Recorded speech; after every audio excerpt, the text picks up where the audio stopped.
नमस्ते दोस्तों, स्वागत है आपका एक और बार द क्रिक टॉक शो में, जिसमें हम आज बात कर रहे हैं एलएसजी के टीम प्रीव्यू के बारे में, क्या उनकी प्लेइंग 11 होने वाली है, क्या स्ट्रेंथ है, क्या वीकनेस है, इस सब के बारे में बात करेंगे।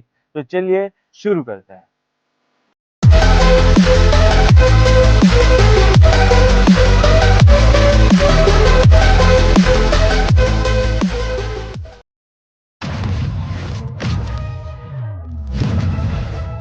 तो सबसे पहले आ जाए प्लेइंग 11 पे, तो क्या लगता है एलएसजी की प्लेइंग 11 क्या होगी? देखिए, राहुल हमारा बच्चा है, पर वो अभी दिल्ली से खेलता है, पर वो हमारी पंच बच्चा, फैमिली पंच है। पंच तो बच्चा है। हमने एक नई फैमिली खड़ी कर दी है, जिसमें हमने ऋषभ पंत, किसी ने ऑप्शन में बोला चहल ले लो, किसी ने बोला बटलर ले लो, पर ऋषभ पंत एक ऐसा कप्तान बनेगा जो आने वाले टाइम में आप MS धोनी की तरह याद करेंगे। तो देखिए ये तो सौ में थोड़ी मजाक की बात। तो अभी सीरियस पॉइंट पे आ जाए तो प्लेइंग 11 जिस हिसाब से बनती है, मोस्टली बैटिंग उनकी होगी फॉरेनर टाइप, यानी फॉरेनर पे बहुत ओवरसीज डिपेंडेंट। हाँ, ओवरसीज डिपेंडेंट होगा। तो ईडन मार्करम और मिचेल मार्श ओपनिंग करेंगे। फिर 3 नंबर भी उनका निकोलस पूरन फिक्स है। फिर 4 नंबर पे ऋषभ पंत कप्तान आएंगे। लखनऊ जायंट्स ने एंड में जाके जॉश इंग्लिश को ले लिया, तो जॉश इंग्लिश या फिर ब्रेड्स की इन दोनों में से कोई भी नंबर 5 खेल सकता है। तो ये पूरे हिसाब से 4-4 हमने फॉरेनर्स बैट्समैन यहाँ पे इस्तेमाल किए। ये थोड़ा बाद में एडिट हो रहा है, थोड़ा हम लोकेशन चेंज हो गई है बाद में, थोड़ा ये थोड़ा नाम हम जॉश इंग्लिश का भूल गए थे, इसकी वजह से ये थोड़ा। फिर आयुष बदोनी, अब्दुल समद, फिर शहबाज अहमद, फिर दिग्वेश राठी, मोहम्मद शामी, आवेश खान और मयंक और मोहसिन, इसमें से कोई एक। तो ये हिसाब से उनकी 12 या प्लेइंग 11 बन रही है। इस हिसाब से इम्पैक्ट प्लेयर कौन होगा? इम्पैक्ट प्लेयर में मैं मोहम्मद शमी या प्रिंस में से किसी को देखना चाहूंगा, क्योंकि प्रिंस भी अच्छा गेंदबाज है और मोहम्मद शमी भी है। पर मोहम्मद शमी को ये लोग, मुझे लगता है, तब तक impact as a impact player ही खिलाएंगे। अच्छा, अब इसी से आ जाए कि स्ट्रेंथ और वीकनेस, इस टीम को देख के आपको स्ट्रेंथ क्या लग रही है और वीकनेसेस क्या लग रही है? स्ट्रेंथ की बात करूं तो इनका जो टॉप 4 या टॉप 5 है, हाँ, मुझे ये एक्सप्लोसिव दिखाई दे रहा है पूरी पॉजिटिव। तरीके से। तो ये उनकी स्ट्रेंथ है। आप मार्करम भी देख लो, अभी वर्ल्ड कप जो T20 वर्ल्ड कप में हाँ, मार्करम खेला है। मौका अच्छा खेला। फिर मिचेल मार्श, आप सबको पता है वो किस हिसाब से हिटिंग करते हैं। निकोलस पूरन भी सेम निकोलस हिटिंग। पुरान। ऋषभ पंत का यहाँ पे देखना पड़ेगा हाँ, कब बहुत किस हिसाब से, क्योंकि एक रनों का बर्डन भी है उनके पास। रनों का बर्डन भी है और प्राइस टैग का कैप्टनसी भी, हाँ, कैप्टनसी का कैप्टनशिप का भी इश्यू है। है, प्राइस और टैग भी लास्ट इन टाइम पे देखा हमने, जस्टिफाई करना है। इतना इफेक्ट नहीं हुआ था बैटिंग में, जो एक सेंचुरी एक आई ही थी जो वो आई भी थी। तब आई थी जब वो आईपीएल से हाँ, बाहर हो खत्म गए थे खत्म पूरी। हो गया था। हाँ, और ब्रेड्स की भी हमने देखा है, सेंसिबल बैटिंग करता है, हिटिंग भी मार सकता है।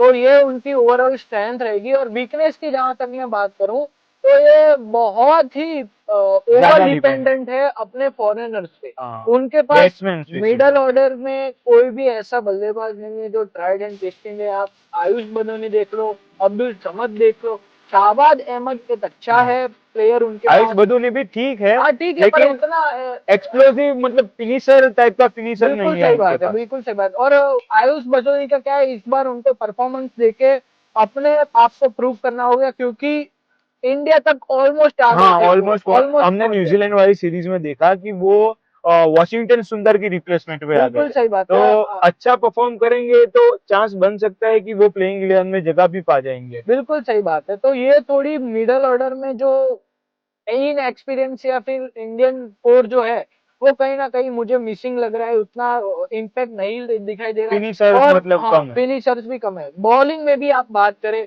तो इंजरी प्रोन बॉलिंग है। आप हाँ, मयंक यादव ले लो, शमी को भी इंजरी होती है, मोहसिन खान मोहसिन भी खान ऐसा है, को भी। मतलब यही तो एक ही गेंदबाज है आवेश खान, जो कि पूरा सीजन आपको दे खेल सकता सकता है। है। हाँ, बाकी पूरी बॉलिंग लाइनअप में ऐसा कोई फास्ट बॉलर नहीं है। और मैं स्पिनर की भी बात करूँ तो दिग्वेश राठी के अलावा कोई ऐसा एस्टेब्लिश स्पिनर नहीं है जो विकेट टेकिंग ऑप्शन हाँ रखे। देखिए, यहाँ पे उन्होंने एक बाई की थी वरिंदु हसरंगा की। हाँ, पर वो मतलब वरिंदु हसरंगा को खिलाएंगे तो ब्रेडकी को आपको बाहर करना पड़ेगा। हाँ, पर वरिंदु हसरंगा भी एक हिसाब से इंजरी प्रोन है, अभी इंजरी वर्ल्ड कप में हाँ इंजर। वही अभी चीज। वो कैसे कम बैक करेंगे या उसकी इंजरी कितनी सीरियस है, वो भी हमें नहीं पता। और वरिंदु असरंगा एक लेग स्पिनर है, वो बैटिंग इतनी अच्छी नहीं कर हाँ रहा, तो बहुत उसको सही। ऑलराउंडर हम काउंट नहीं कर काउंट नहीं। सकते। एक और ऑप्शन है ऑनरिक नोरकिया का आपके हाँ पास, नोट क्या, पर नोरकिया भी आपको पता है इंजरी जिस प्रोन दिन है वो भी। इंजरी प्रोन और जिस दिन पिटता है तो फिर हाँ बहुत 50-50 मारता है, मारता है। हाँ। तो इसी हिसाब से मैंने नोरकिया और वरिंदु असरंगा को प्लेइंग 11 में नहीं रखा है।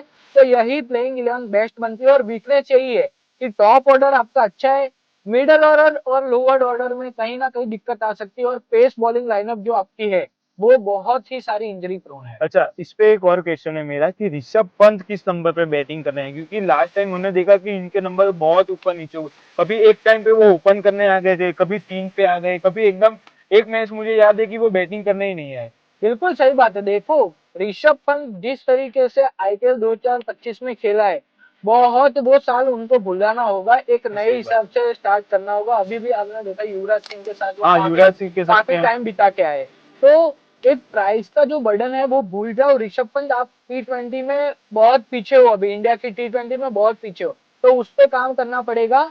और मैं नहीं मानता कि ओपनिंग में आप मिचेल मार्श और हाँ मार्करम को उनको रिप्लेस हला कर मत। सकते हो। तो आपको 4 नंबर खेलना पड़ेगा, 4 नंबर और खेलना। इसी हिसाब से आपको तैयारी भी करनी होगी और परफॉर्मेंस देना होगा। दिमाग में से वो प्राइस का बर्डन और एक कैप्टनसी का बर्डन दोनों एक हिसाब से निकालना होगा। और इसी से मैं बात करूं कैप्टनसी की, तो कैप्टनसी भी इतनी अच्छी इंप्रेसिव नहीं रही है, थोड़ी ऊपर नीचे रही है। उनकी प्लेइंग इलेवन भी कभी फिक्स नहीं रही है, और मिचेल मार्श की भी वो बॉलिंग नहीं देते। मतलब बहुत सारे इश्यू है अभी प्लेइंग इलेवन में और कैप्टनसी में भी। मिचेल मार्श का मैं यहाँ बोलना चाहूंगा, वो बैटिंग ही करेंगे क्योंकि वो भी इंजरी प्रोन है। वो बॉलिंग डालने जाएंगे तो फिर इंजरी हो सकती है।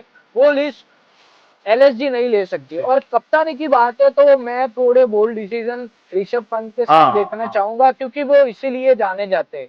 आपने देखा ऋषभ पंत जो स्टंप के माइक के पीछे से जो हाँ आवाजें लगाता है, धोनी की याद आती हाँ है एक इनके हिसाब से।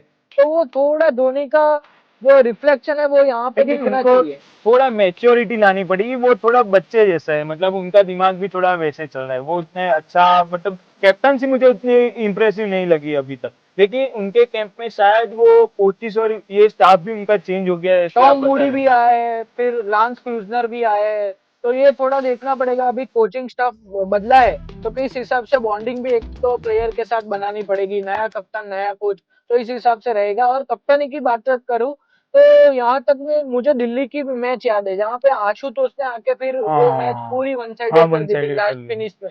तो कहीं ना कहीं ऋषभ पंत की कप्तानी में मैंने देखा है थोड़े बहुत फ्लोज या थोड़े बहुत लूपहोल्स दिख रहे हैं, उन पे उसको काम करना उन पड़ेगा। ऋषभ पंत के पास अपॉर्चुनिटी है, लेकिन वो कैसे ग्रैब करते हैं उस पे है। और लास्ट ईयर भी जैसे आपने बात की कि बहुत सारे मैचेस वो ऐसा ऐसे खेल रहे थे कि जीतने वाले मैचेस हार गए थे। 2-3 मैच ऐसे थे कि वो मैचेस जीत सकते थे अगर ऋषभ पंत अच्छा परफॉर्म करता, अगर बॉलर्स उस हिसाब से वर्कआउट करते, लेकिन वो नहीं होता। और मैं आ जाऊँ कि अर्जुन तेंदुलकर पे, क्या अर्जुन तेंदुलकर खेल पाएंगे? देखिए, अर्जुन तेंदुलकर को ले तो लिया है, पर हाँ मुझे नहीं लगता कि वो स्टार्टिंग 11 में होंगे। ऐसा हो सकता है कि आधा सीजन जाने के बाद आपने सब एक दो प्लेयर मैचेस चार, में हाँ, चांस मिल सकता सब प्लेयर को आपने एक बार चेक कर लिया, अगर वो नहीं परफॉर्मेंस कर रहे तो अर्जुन तेंदुलकर एक आपके पास ऑप्शन है। आपने देखा वो नए गेंद से भी डालता है, और बैटिंग भी, यानी गोवा की बात करूं तो वो टॉप ऑर्डर में खेलता है है। अर्जुन उनके तेंदुलकर। नेट्स के वीडियोस भी एलएससी ने डाले, अभी मैंने एक दो देखे कि वो अर्जुन तेंदुलकर के बॉलिंग के वीडियोस भी डाल रहे हैं।